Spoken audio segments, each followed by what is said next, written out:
तो गुजरात में तो ये साफ था कि पटेल को सौंपी जाएगी सीएम पद की कमान और वही हुआ। लेकिन हिमाचल में लेकर हलचल थी क्योंकि कांग्रेस के साथ यही स्थिति रहती है कि बेशक चुनाव जीत जाए कांग्रेस, लेकिन सीएम पद को लेकर हमेशा घमासान होता है, खींचतान होती है। बहरहाल हिमाचल की हलचल जो है वो थम गई है या अभी शुरू हुई है, ये जानने की हम कोशिश करेंगे। तीन खास मेहमान हमारे साथ, डॉक्टर गुरमीत सिंह राजनीतिक विश्लेषक हमारे साथ, डॉक्टर सुनील कौशिक वरिष्ठ पत्रकार और योगेश सोनी वरिष्ठ पत्रकार हमारे साथ। डॉक्टर सुनील कौशिक, आपके साथ शुरुआत करते हुए, खूब हंगामा उस दौरान भी हुआ जब बैठक चल रही थी, केंद्रीय पर्यवेक्षक मौजूद थे अंदर और बाहर सुक्खू के खिलाफ में विरोध में मुखालफत करते हुए जो प्रतिभा सिंह के समर्थक थे वो हंगामा कर रहे थे। लेकिन आखिरकार अंतिम राउंड में प्रतिभा सिंह बाहर हुई और सुक्खू के नाम पर, जो कि राहुल गांधी की बेहद करीबी हैं, उनको ताज सौंपा गया है। इसी के साथ क्या जो हलचल हंगामा है वो थमा है या बढ़ा है हमेशा की तरह? तो ये तो अभी कहना बहुत जल्दबाजी होगी, लेकिन मुझे लगता है कि राष्ट्रीय नेतृत्व गंभीरता से और कड़े निर्णय लेगा, तो ये सब चीजों को रोका जा सकता है। ये सब चीजें होती हैं चुनाव के समय। 2017 में जब देखा, जब उत्तर प्रदेश की भी आप बात कर लीजिए, जब मुख्यमंत्री का चयन होना था, कई प्रत्याशी थे, कई प्रत्याशी लखनऊ में धरने दे रहे थे, उनके समर्थक, हंगामा हो रहा था। ये एक ऐसा समय होता है जहां वर्चस्व की लड़ाई होती है। और निश्चित तौर से दिल्ली दरबार की भी हम बात करें तो सुबह से हम देख रहे थे कि परिवार भी दो हिस्सों में बढ़ गया था। प्रतिभा जी की वीरभद्र सिंह की जो बेटी है, उनके संबंध कहीं न कहीं सोनिया गांधी से बहुत अच्छे रहे हैं। और दूसरा, जहां हम सुखविंदर सिंह जी की बात कर रहे हैं, इनके संबंध राहुल गांधी और प्रियंका गांधी से रहे। प्रियंका गांधी वहां प्रभारी रही तो और अच्छे संबंध, नजदीकियां हो गई। तो ये सब चीजें चल रही। जैसे पंजाब का आप देखेंगे तो पंजाब में भी यही हुआ। कैप्टन साहब सोनिया गांधी के बहुत नजदीक थे, सिद्धू साहब राहुल गांधी प्रियंका गांधी के नजदीक थे। राजस्थान की बात करेंगे तो ऐसे देखेंगे मुख्यमंत्री सोनिया गांधी के नजदीक हैं, पायलट साहब राहुल गांधी और प्रियंका गांधी के नजदीक हैं। लेकिन उनमें निर्णय बहुत देरी से हुए। यहाँ एक अच्छी बात है कि निर्णय बहुत जल्दी में हुआ और एक ऐसे व्यक्ति को मुख्यमंत्री बनाया जाना जो जमीन से जुड़ा हुआ, जिनकी बहुत अच्छी बैकग्राउंड नहीं, गरीब परिवार से आते हैं, सारी चीजें उन्होंने सीखी हैं, नीचे से लेकर के ऊपर तक पहुंचे हैं, छोटी राजनीति से लेकर के बड़ी राजनीति उन्होंने देखी है। तो मैं कहूंगा कि मुख्यमंत्री जी का जो निर्णय कांग्रेस नेतृत्व ने लिया है, बड़ा ही गंभीर होकर लिया है। अब ये देखना है कांग्रेस नेतृत्व को तो भगदड़ ना हो, सारे लोग सामान्य से बैठा है। जैसे अग्निहोत्री जी को उप मुख्यमंत्री की भी घोषणा की है कि वो उप मुख्यमंत्री रहेंगे। प्रतिभा जी को कैसे साधा जाएगा, प्रतिभा जी की कहाँ स्थिति रहेगी, ये सब कांग्रेस के राष्ट्रीय नेतृत्व को देखना है। लेकिन ये मान के चलिए कि एक अच्छा संदेश हिमाचल में गया होगा, ठीक, एक गरीब परिवार के बेटे को मुख्यमंत्री बने। ठीक, एक अच्छा संदेश देने की कोशिश तो की है। लेकिन योगेश सोनी जी, ये फर्क है बीजेपी में और कांग्रेस में। बीजेपी में आप बेशक सीएम बिना चेहरे के आप लड़ते हैं चुनाव में, लेकिन चुनाव होने के बाद आप अचानक से किसी का भी नाम अनाउंस कर देते हैं सीएम पद के लिए और वहां कोई हंगामा, बगावत की स्थिति या खींचतान बेशक होती हो, लेकिन सार्वजनिक प्लेटफॉर्म पर नहीं होती। लेकिन कांग्रेस में समस्या ये है कि वो खींचतान अंत समय तक बनी रहती है और उसके बाद भी कांग्रेस को काफी डेंट पहुंचाती है खींचतान। जैसे हम राजस्थान का उदाहरण अभी तक देख रहे हैं कि बेशक वहां सरकार चल रही है लेकिन आए दिन खींचतान होती है। हम छत्तीसगढ़ में हमने काफी देखा, टीएस सिंहदेव और वर्सेस भूपेश बघेल की लड़ाई दिल्ली तक कई बार आई। तो यही स्थिति क्या हिमाचल में होगी प्रतिभा सिंह और सुक्खू के बीच में, या हम कह सकते हैं कि शांतिपूर्व एक अच्छा संदेश जो देने की कोशिश कर रही है कांग्रेस बहुत जल्दी चयन के साथ वो बना रहेगा? देखिए, मैं आपको बताऊं पूजा कि सुबह से जो चीजें चल रही थी, अंतिम में उसका निर्णय आ गया और इन्होंने प्रतिभा सिंह को इस तरीके से बाहर करा कि उन्होंने कहा जो विधायक है उन्हीं में से मुख्यमंत्री बनाएंगे। तो उनकी जो भी उन्होंने बयान दिया था वो खारिज हो गया एक तरफ से। और देखिए, प्रतिभा सिंह की जो इमेज है वहां पर थोड़ी सी ज्यादा बेहतर नहीं मानी जाती, जैसा हम पता करते हैं लोगों से।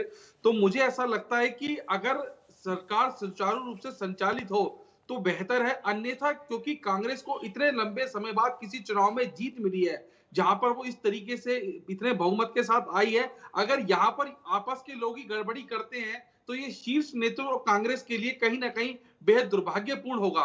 क्योंकि देखिए, प्रतिभा सिंह को रेस से इस तरीके से निकालना बड़ा अजीब सा हो गया। लेकिन उन्होंने फिर भी जो आपका विक्रम सिंह आदित्य है, ये प्रतिभा सिंह के करीबी भी माने जाते हैं और मुझे ऐसा लगता है, नहीं ये मुकेश मुकेश अग्निहोत्री, सॉरी, वो तो अग्निहोत्री। उनके पुत्र हैं। हम्म। मुकेश अग्निहोत्री इनके करीब रहने थे, विक्रम हम्म। सिंह तो उनके पुत्र हैं। हम्म। तो मुझे लगता है कि उन्होंने उसको अगर उप मुख्यमंत्री रूप में स्थापित करके, तो कहीं ना कहीं ये जो बैलेंस है बनाने की कांग्रेस ने कोशिश करी है। मुझे लगता है शीर्ष नेतृत्व जो है वो आपस में ऐसा काम होने नहीं देगा, ठीक। क्योंकि प्रतिभा सिंह ने जिस तरीके से बड़बोलेपन से कहा था कि आप जो चुनाव जीते हैं वीरभद्र सिंह के चेहरे पे जीते हैं और उसके उसूलों को आपने बेचा है, फलाना ढिकाना, जो भी उन्होंने कहा वो बयान सार्वजनिक हुआ। मुझे लगता है कि कांग्रेस के शीर्ष नेतृत्व को ये चीजें संभालने की जरूरत है। बहुत मुश्किल में जीत मिली है, यदि इसमें भी कोई खींचातानी होती है और आपसी कलह होता है, तो ये पार्टी के लिए कोई अच्छी बात नहीं मानी जाएगी। बिल्कुल। डॉक्टर गुरमीत, ये जीत जो है हिमाचल की, बहुत संघर्ष हमने करते देखा कांग्रेस को सड़कों पर कई मुद्दों को लेकर, लगातार आक्रामक अंदाज में कांग्रेस नजर आई और ये जीत हासिल हुई। ये जीत सही मायने में कांग्रेस के लिए एक बड़ी संजीवनी है। देखिए, पहली बात तो यही है कि अच्छा हुआ कि कांग्रेस ने जल्दी फैसला कर लिया, क्योंकि दूर जा रहा था, ये संदेश गलत जा रहा था। और वैसे भी जब बात खिंचती है तो वो और ज्यादा समस्या होती है उससे, क्योंकि फिर अब वो जब मुख्यमंत्री बन जाएंगे तो आप समझती हैं कि एकदम से जब क्लियर हो जाता है तो बहुत सारे लोग, बहुत सारे वर्कर जो नारा लगा रहे हैं ना, वो भी सोचेंगे बाद में नारे लगाने से पहले। तो इसलिए उन्होंने एक क्लियर संदेश दिया और इसकी एक पृष्ठभूमि है। एक तो मैं ये क्लियर कर दूं, मेरी समझ में अब मुकेश अग्निहोत्री प्रतिभा जी के नजदीक नहीं है, वो खुद दावेदार थे। एक जमाने में वो वीरभद्र सिंह की ही क्रिएशन थे, जब पत्रकार थे, उन्होंने ही उनको राजनीति में लाए, उन्होंने ही सीपीएस बनाया, उन्होंने ही मंत्री बनाया। लेकिन अब उनकी पीछे दूरियां हो गई थी काफी, तो इसलिए वो वाली बात संभवतः ठीक नहीं होगी। और प्रतिभा सिंह जी की जो बॉडी लैंग्वेज थी आज भी और कल भी, देखिए बयान आदमी तभी देता है जब उसे ये मैसेज मिल जाता है कि हम नहीं बन रहे, क्योंकि वो एक प्रेशर टैक्टिस होती है। सुक्खू तो ये बयान दे रहे थे कि मैं रेस में ही नहीं हूँ, मुझे तो तभी लग गया था कि संभवतः यही आगे आ जाएंगे एंड में। और दूसरी जो मैं बात आप क्लियर करना चाह रहा था कि इसकी एक पृष्ठभूमि है। 2012 में भी ऐसा एक तमाशा होने की संभावना बनी थी, लेकिन तब वीरभद्र सिंह खुद थे। वीरभद्र सिंह का कांग्रेस हाईकमान के साथ कभी भी अच्छा संबंध नहीं रहा। उन्होंने हमेशा आंखें दिखाई, और क्योंकि उनका आधार बहुत था इसलिए कांग्रेस उनको इग्नोर नहीं कर पाई। इस बार ये स्थिति नहीं थी, और कांग्रेस हाईकमान ने वो जो पुरानी बातें थी उनको भी शायद ध्यान में रखा। और दूसरा, जाहिर सी बात है, उन्हें समझाया गया कि भाई मंडी में 9 सीटें बीजेपी जीती है। कई ऐसे तर्क थे। सुक्खू की एक क्लीन इमेज इसलिए है क्योंकि वो कभी पावर में रहे नहीं, और सुक्खू को इसीलिए चुना गया क्योंकि वो हमेशा वीरभद्र सिंह जी के विरोधी रहे। वो उन्होंने कभी भी समझौता, जैसे मुकेश अग्निहोत्री, जैसे मैंने आपको कहा कि वो वीरभद्र सिंह के ही क्रिएशन थे, उन्होंने ही उनको पत्रकारिता से लाके टिकट दी, उसके बाद सीपीएस बनाया, फिर मंत्री बनाया, बाद में मुकेश अग्निहोत्री को लीडर ऑपोजिशन बनाया। उसके बाद जो है वीरभद्र सिंह जब इनएक्टिव हो गए तब होली लॉज से उनकी जो है दूरियां बढ़ी हैं। तो इसलिए वहां पर, बल्कि आपको पता ही है, शाम तक ये भी चर्चा चल रही थी कि शायद विक्रमादित्य भी डिप्टी सीएम होंगे। वो भी नहीं किया हाईकमान ने, जबकि अगर एक बना रहे थे दो भी बना सकते थे। हिमाचल में तो पहले डिप्टी सीएम की रवायत ही नहीं रही, आपकी जानकारी के लिए, जहां तक मुझे याद है। लेकिन नहीं बनाया, इसका मतलब प्रतिभा सिंह जी के लिए बड़ा स्टर्न मैसेज था हाईकमान का। और फॉर ए चेंज मैं तो ये कहूंगा, कांग्रेस हाईकमान इस बार दबाव में नहीं आई और उसने पर्यवेक्षकों को वहीं रोक दिया, क्योंकि पहले ये बात चल रही थी कि 13 तारीख के बाद फैसला होगा। उसके बाद ये बात चली कि शायद 12 को होत होगी, लेकिन अब कल ही हो रही है और वो भी बहुत जल्दी हो रही है। तो मेरा कहने का अभिप्राय ये है कि डिपेंड करेगा कि सुक्खू आगे किस तरह से सरकार को चलाते हैं। अगर वो पब्लिक के बीच अपनी इमेज बना जाएंगे तो जो विरोध के लोग होते हैं ना, वो फिर बहुत ज्यादा कुछ आपका बिगाड़ नहीं सकते। और राजस्थान और यहाँ पर ये फर्क है कि अब तो एक बार सरकार बन गई, जहां पे आपने चुनाव फेस करना है वहां पे आपको इन चीजों से बहुत ज्यादा नुकसान हो जाता है। अब यहाँ तो आप पावर में आ गए, कांग्रेस हाईकमान ने समझदारी की, पहले से अनाउंस नहीं किया। अब पावर में आने के बाद, जैसे मैंने कहा, हर आदमी ये सोचेगा कि 5 साल उसको काम ले ले। आपने देखा ही, मुकेश अग्निहोत्री तो खुद को सुक्खू से बहुत सीनियर समझते हैं, वो हैं भी, क्योंकि वो 5 बार एमएलए रहे, वो मंत्री रहे। सुक्खू कभी मंत्री नहीं रहे। मुकेश अग्निहोत्री ने पूरा सत्ता का स्वाद चखा है वीरभद्र सिंह के टाइम पे। सुक्खू तो कभी पावर में रहे ही नहीं, वो तो पहली बार बने। तो उसका फायदा भी है, नुकसान भी है। फायदा ये है कि उन पर कोई उनकी छवि नहीं, वो एक नए सिरे से गढ़ सकते हैं अपनी छवि को। नुकसान ये है कि उनका अनुभव नहीं है, तो अगर उन्हें घेर लिया उनके जो सीनियर साथी हैं, क्योंकि उनकी पार्टी में ही बहुत सीनियर है। अब जो मंत्री बनेंगे, चंद्र कुमार उनसे एक्सपीरियंस्ड है, हर्षवर्धन उनसे एक्सपीरियंस है, सुधीर शर्मा उनसे एक्सपीरियंस है, सब बड़े खुर्राट लोग हैं। तो अब सुक्खू, जैसे स्टूडेंट पॉलिटिक्स अलग होती है, सरकार चलाना अलग होती है। आज मैं उनके कुछ मित्रों से बात कर रहा था जो छात्र राजनीति से उनको देख रहे हैं, तो वो कहते हैं कि बड़े अक्खड़ हैं, बहुत कड़क हैं, लेकिन अब वही है कि सरकार में वो अपनी, और अल्टीमेटली मैं ये मानता हूं कि अगर आप लोगों में पॉपुलर हो जाए, आप जो बीजेपी का कह रहे हैं ना कि बीजेपी चू नहीं करती, बीजेपी चू नहीं करती क्योंकि मोदी जी ने अपना कद इतना बढ़ा लिया कि सबको पता है वोट उनके नाम पे पड़ते हैं, इसलिए कोई चू नहीं करता, क्योंकि मोदी जी जनता में पॉपुलर है, तो पार्टी वाले अपने आप फिर बैठ जाते हैं। अगर सुक्खू अपने फैसलों से लोगों का दिल जीत गए, तो आप ये मान के चलिए कि अच्छा, वैसे भी बहुत पक्ष में उनके तर्क चले गए, जैसे हमीरपुर का आपने भी रिपोर्ट में भी दिखाया कि वहां पर अनुराग ठाकुर है, वो भी यंग है, वो फ्यूचर के पॉलिटिशियन माने जाते हैं, हिमाचल में भविष्य माने जाते हैं बीजेपी का। अब वहां से अगर नादौन से उसी जिले से आप सुक्खू को लाएं, तो ये भी एक धारणा जाती है कि आप एक लंबे समय तक चलेंगे। हाँ। एक जो कॉमन मैन की छवि है, जो मैंने आपको बताया कि उनके फादर जो है वो एक निम्न पद पे थे, ड्राइवर थे, उसके बाद उनका पूरा स्ट्रगल रहा है, तो एक प्लस माइनस दोनों है। और आने वाले वक्त में लेकिन क्लियर होगा, उन्हें बहुत मेहनत करनी पड़ेगी, क्योंकि हिमाचल प्रदेश की आर्थिक स्थितियां ऐसी हैं, वादे बहुत ज्यादा कर लिए हैं। मुकेश अग्निहोत्री बहुत तेज तर्रार हैं, क्योंकि पत्रकार हैं, बहुत चटपटा बोलते हैं, तो उनके बयान आप सुनते हैं, वो ओवर शेडो ना करे उनको कोई, ये सब चीजें उनके सामने चैलेंज होंगी। ठीक ठीक डॉक्टर कौशिक, लेकिन सबसे अच्छा ये रहा कुल मिलाकर कांग्रेस ने बहुत जल्दी फैसला लिया। इससे पहले की बात और बिगड़ती या हंगामा होता या अव्यवस्था का आलम होता, बहुत जल्दी सटीक फैसला। सुक्खू जो कि जमीनी नेता है, क्लीन छवि है उनकी, 4 दशक से ज्यादा लंबा एक्सपीरियंस है और एक सामान्य कार्यकर्ता के तौर पर हमेशा काम करते रहे हैं। और जब सीएम पद की रेस में उन्होंने साफ कहा था कि हाईकमान ये तय करेगा, उन्होंने खुद अपने नाम को डिक्लेयर तक नहीं किया, सामने तक नहीं रखा। कम पड़ेगा ये क्योंकि सबका एक एक ही लगा दे तू। बात होनी चाहिए, पर उन्होंने बिल्कुल अपने देश से बाहर नहीं किया। कहीं भी उनको दिख रहा होगा कि प्रियंका गांधी के बहुत नजदीक होने के कारण उनको ये जानकारी मिल सकती है। दूसरा, जो प्रतिभागी की बात कह रहे थे, मैं इस बात से भी सहमत हूँ। प्रतिभागी एक राजधानी से आती है, 2-2 उपचुनाव वहां करने पड़ते, पहले वहां से इस्तीफा देती, फिर यहाँ जो व्यक्ति होता, यहाँ उपचुनाव होता, तो कई दिक्कतें मुझे लगता है कांग्रेस को दिखी होंगी। लेकिन एक नया चेहरा है, कभी सत्ता में रहे नहीं तो अभी तक कोई दाग नहीं है। दूसरा, अनुराग ठाकुर की जो पॉलिटिक्स मुझे लगता है चैलेंजेबल है हिमाचल में, तो एक ये ऐसा ही चेहरा हो सकता था जहां उनको चैलेंज कर सकता है। दूसरी बात कहेंगे जो वीरभद्र जी की, कांग्रेस के नेतृत्व से मित्र हमारे कह रहे थे कि बहुत अच्छे संबंध नहीं रहे हैं, बहुत अच्छे संबंध रहे हैं। मैं कई मीटिंगों में उनको देखा भी है मैंने, जो कई बार किसी प्रदेश का मुख्यमंत्री रहा हो, लेकिन हाँ, वीरभद्र जी अपनी शर्तों पर राजनीति करते थे, लेकिन बगैर राष्ट्रीय नेतृत्व पे कोई मुख्यमंत्री किसी प्रदेश का बार बार नहीं हो सकता। वो चीजें एक राजघराने से होगा, और वो जो परिवारवाद का आरोप कांग्रेस पर लगता रहा है, उससे भी मुझे लगता है कि एक कहने के लिए हो गया कि नहीं, हम परिवारवाद की राजनीति नहीं करते। एक ऐसा चेहरा जो बिल्कुल जमीन से जुड़ा हुआ चेहरा है, जहां बहुत अच्छा परिवार उनका नहीं रहा है, शायद रोडवेज में उनके फादर थे, तो ये सब चीजें अच्छा करेंगी। लेकिन 2024 में चुनाव भी है, चुनाव में देखते हुए एक संदेश भी जाना चाहिए कि हाँ, हमने एक गरीब घर के बच्चे को मुख्यमंत्री बनाया है। और जो अनुभव की बात है, अनुभव उनको संगठन में भी रहे हैं, 2013 से 19 तक अध्यक्ष भी रहे हैं, NSY के भी प्रेसिडेंट रहे हैं, तो पार्टी में पकड़ भी उनकी ऐसी नहीं है कि कमजोर है, पार्टी में पकड़ भी उनकी अच्छी है।